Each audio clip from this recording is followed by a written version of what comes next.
Hello and welcome. इस series में हम उत्तराखंड करंट अफेयर्स के रेगुलर अपडेट्स देखते हैं। तो इस वीडियो में हम देखेंगे हाल फिलहाल के उत्तराखंड करंट अफेयर्स। तो शुरुआत करते हैं। देश के पहले लाइकेन गार्डन को अंतर्राष्ट्रीय शोध पत्र international lichenological newsletter ने अपने पत्र में प्रकाशित किया है। यह गार्डन राज्य के किस जिले में स्थित है? तो यह गार्डन राज्य के मुनस्यारी पिथौरागढ़ जिले में स्थित है। लाइकेन अधिकतर राज्य के तपोवन, नीति घाटी व चक्राता के जंगलों में मौजूद हैं। लाइकेन को प्रदूषण का इंडिकेटर भी कहा जाता है, यानी जब प्रदूषण बढ़ता है तो इनकी संख्या कम होने लगती है।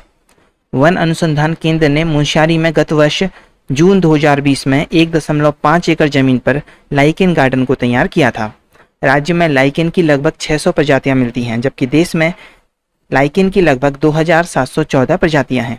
जिस तरह देश के पहले लाइकेन गार्डन को international lichenological newsletter ने प्रकाशित किया था, इसी प्रकार वर्ष 2020 में पेरिस्पाइगमिया, ये एक ऑर्किड है, इसके विषय में फ्रांस के प्रतिष्ठित रिसर्च जर्नल रिचर्डियाना में प्रकाशन हुआ था। इसके विषय में बात करें तो वर्ष 2020 में समुद्र तल से 3800 मीटर की ऊंचाई पर चमोली के दुर्मी गांव से सप्तकुंड ट्रैक की ओर सिम्बई के बुग्यालों के पास घनसाल उद्यान यानी घनसाल गुफा में इस ऑर्किड के विषय में पता चला था। तो बात करते हैं सप्तकुंड की। तो सप्तकुंड को सप्त ऋषि भी कहा जाता है। यह चमोली की निजमुला घाटी में झींझी गांव से 24 किलोमीटर दूर नंदा घुंगटी पर्वत श्रृंखला की तलहटी में स्थित है। नंदा घुंगटी पर्वत श्रृंखला जो है, इसके करीब से कोई भी जहाज नहीं गुजरता है क्योंकि इसकी चुंबकीय क्षमता अधिक है। बात करें सप्तकुंड की तो इसमें 6 ठंडे पानी के कुंड हैं और एक गर्म पानी का कुंड है। ठंडे पानी के कुंडों के नाम है पार्वती कुंड, गणेश कुंड, नंदी कुंड, शक्ति कुंड, नारद कुंड और भैरव कुंड। और एक गर्म पानी का कुंड है जिसका नाम है शिव कुंड।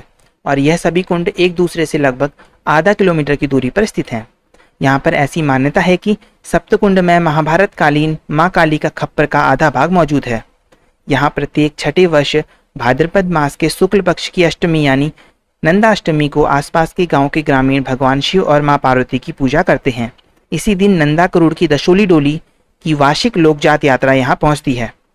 यह वार्षिक लोकजात यात्रा प्रत्येक छठे वर्ष यहाँ पहुँचती है। अन्य वर्षों में यह बालपाटा बुग्याल में जाती है। दशोली डोली के अतिरिक्त यहाँ से बधान डोली भी निकलती है। इसके अतिरिक्त देवी की पूजा के पश्चात रामणी गांव में यह यात्रा वापस लौट जाती है। रामणी की बात करें तो रामणी घाट तहसील चमोली में स्थित है और हेनरी रैमजे ने इस गांव में एक डांग बंगला बनाया था। इसे पूर्व में हेनरी रैमजे नाम से जाना जाता था, जो बाद में रामणी नाम पड़ गया। अगला प्रश्न है, राज्य सरकार की ऋषिकेश में IDPL को स्पेशल टूरिज्म जोन के रूप में 600 एकड़ क्षेत्र जो दिया गया है, इसे विकसित करने की योजना को केंद्र की स्वीकृति मिल गई है। इसका पूरा क्षेत्र लगभग 800 एकड़ क्षेत्र है, जिसका 200 एकड़ क्षेत्र एम्स ऋषिकेश को दिया गया है।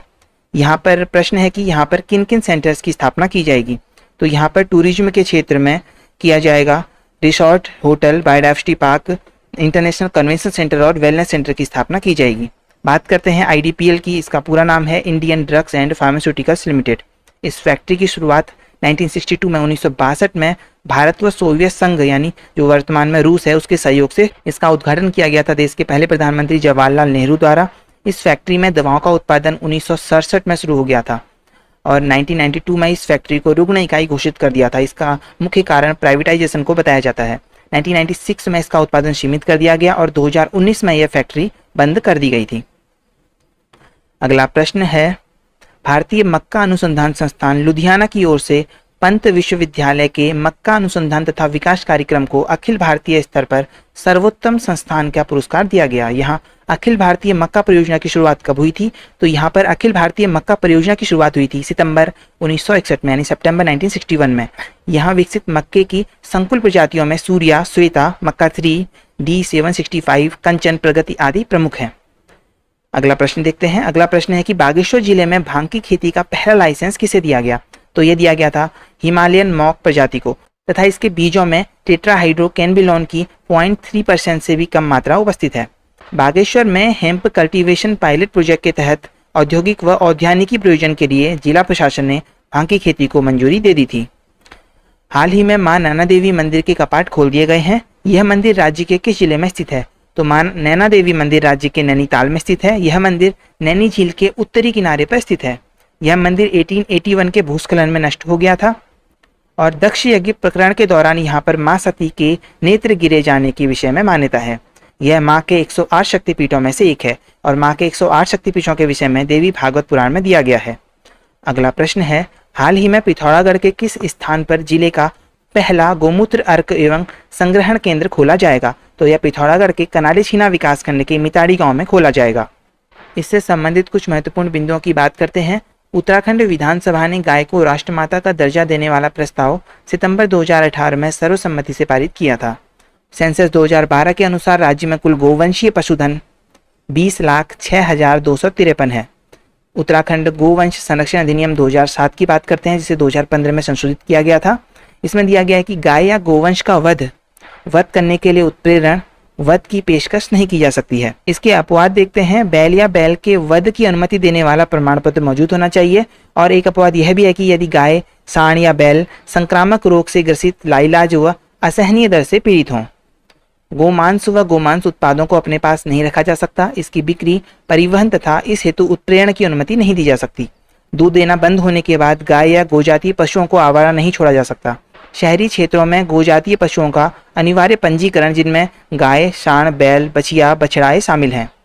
इसमें अपराध क्या आता है? अपराध इसमें संज्ञेय व गैर जमानती है। संज्ञेय क्या होता है? संज्ञेय की परिभाषा दी गई है क्रिमिनल प्रोसीजर कोड CRPC 1973 की धारा 2C और 2L में। इसमें दिया गया है कि ऐसा अपराध जिसमें पुलिस किसी व्यक्ति को बिना किसी वारंट के गिरफ्तार कर सकती है और इसमें धारा 154 154 के तहत FIR दर्ज की जाती है और यह अपराध गैर जमानती है। इसमें सजा क्या क्या मिल सकती है? पशुवध के लिए 3 से 10 साल तक की सजा और 5,000 से 10,000 रुपये तक का जुर्माना। गोमांस और गोमांस उत्पाद रखने, उनकी बिक्री और परिवहन के लिए 3 से 10 साल तक की सजा और 5,000 रुपये से 10,000 रुपये तक का जुर्माना। और पशु परिवहन के लिए 3 साल तक की सजा और गाय के लिए 2,000 रुपये तक का जुर्माना और गोवंशीय पशु के लिए 2,500 रुपये तक का जुर्माना किया गया है। और गायों को आवारा छोड़ देने के लिए 1 सप्ताह से 1 महीने तक की सजा और 1,000 रुपये का जुर्माना लिखा गया है। और गोवंश का पंजीकरण नहीं कराने के लिए भी 1 सप्ताह से 1 महीने तक की सजा व 1,000 रुपये तक का जुर्माना इसमें दिया गया है। इसके अतिरिक्त एक अन्य फैक्ट है कि 2015 में जालोर के सांचौर यानी राजस्थान प्रांत में गोधाम पथमेड़ा द्वारा देश का पहला गोमूत्र रिफाइनरी प्लांट लगाया गया है। अगला प्रश्न है, राज्य में साइबर ठगी के मामलों को देखते हुए राज्य ने साइबर सेल राज्य के पुलिस स्टेशन व साइबर थाना के बीच समन्वय बनाने हेतु किस हेल्पलाइन को जारी किया है? तो यह किया है ई-सुरक्षा चक्र को। इसका हेल्पलाइन नंबर है 155-260। इसमें कंट्रोल रूम की ओर से शिकायत को गृह मंत्रालय के राष्ट्रीय अपराध रिकॉर्ड ब्यूरो यानी NCRP को दर्ज किया जाएगा। NCRP पर दर्ज करने के बाद NCRP पोर्टल पर ही ऑनलाइन शिकायत पंजीकृत हो जाएगी और पोर्टल के माध्यम से सीधे संबंधित थानों को शिकायत मिल जाएगी। और केंद्र सरकार के साइबर सेफ पोर्टल पर साइबर ठगी की शिकायतें दर्ज करने में उत्तराखंड 5वें स्थान पर है। यह स्टैटिक्स 2019 से अभी तक का है। केंद्र सरकार के साइबर सेफ पोर्टल पर साइबर ठगी की शिकायत दर्ज करने में उत्तराखंड 5वें स्थान पर है। अगला प्रश्न है, उच्च हिमालय व्यास घाटी के गुंजी में सीजनल थाने का संचालन प्रतिवर्ष किन महीने के दौरान होता है? उच्च हिमालय की व्यास घाटी के गुंजी में सीजनल थाने का संचालन प्रतिवर्ष जून माह से अक्टूबर माह तक होता है और इस थाने में एक थानाध्यक्ष व अन्य स्टाफ रहता है। गुंजी पिथौरागढ़ जिले के धारचूला तहसील में स्थित है और लगभग 3,500 मीटर की ऊंचाई पर स्थित यह गांव भारत चीन व्यापारिक मंडी व कैलाश मानसरोवर यात्रा का एक प्रमुख पड़ाव है। 2011 के सेंसस के अनुसार इस गांव में लगभग 195 परिवार हैं और 335 लोग रहते हैं। सो आज के लिए इतना ही। That's all for now. Thank you for watching this video.